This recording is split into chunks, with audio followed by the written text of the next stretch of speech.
Salam Pancasila. Menarik memang ketika kita membahas tentang Pilpres 2024. Ya, seumur-umur manusia hidup itu belum pernah ada Pilpres yang menarik seperti ini gitu. Ya, para pengamat, para pemerhati, ya masyarakat umum ini daya tariknya luar biasa gitu. Ibaratnya kalau dikupas itu nggak habis-habis gitu. Ya. Pertama-tama kita ingat bahwa Jokowi itu pribadi yang penuh misteri. Ya, itu dulu diingat. Ya, rata-rata pendukung Jokowi paham itu. Ya.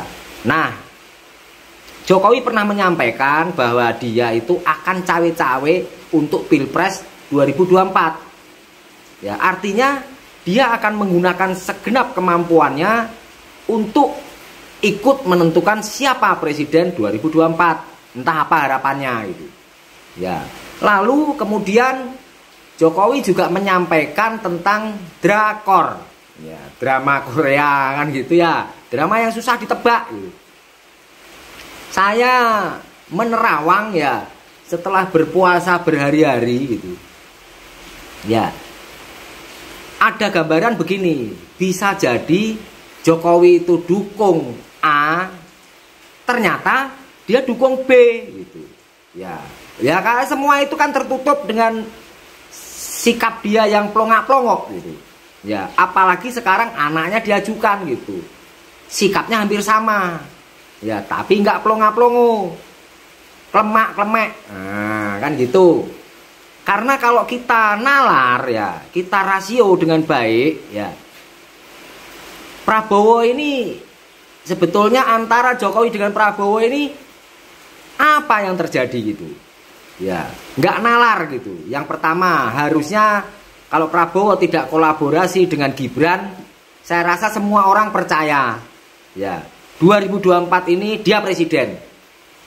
Kan gitu, percaya dong kan gitu ya. Nah, dibuktikan dari apa? Ketika Prabowo berpasangan dengan Gibran, ya hasil survei aja yang kata orang itu nggak independen, nggak transparan. Itu aja nggak berani ya menaikkan elektabilitasnya Prabowo itu di atas 50%, nggak berani gitu. Lalu suaranya kemana? Padahal kalau dipikir-pikir ya bergabungnya Prabowo dengan Jokowi ini bergabungnya seluruh Indonesia. Karena waktu 2014, 2019 itu Indonesia terpecah dua antara cebong dan kampret. Sekarang cebong dan kampretnya ini bersatu gitu. Kok surveinya Prabowo nggak banyak hasilnya di bawah 50%, bahkan mungkin di bawah 40%. Rugi mana?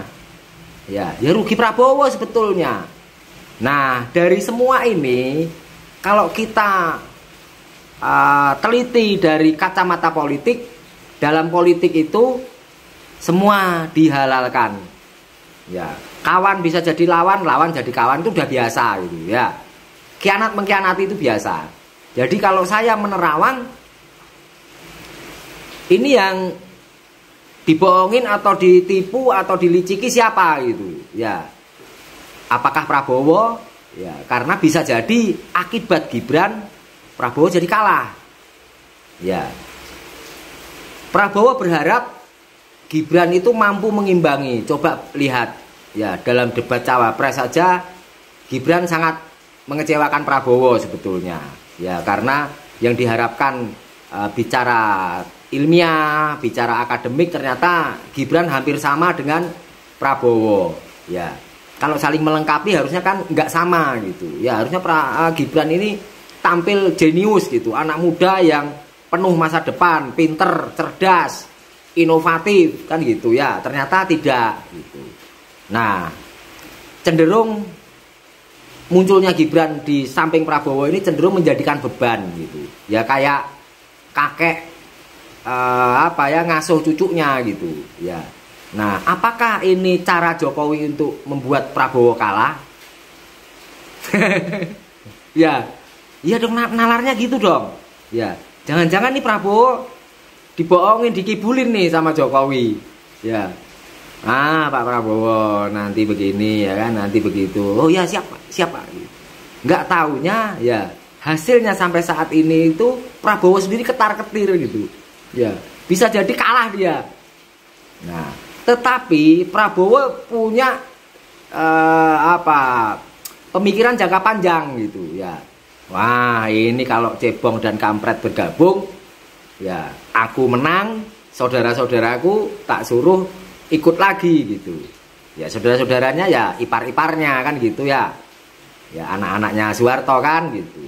Karena memang Prabowo ini masih berstatus menantu Orde Baru ya, walaupun cerai ya kan dengan anaknya Soeharto, tapi kan belum menikah lagi.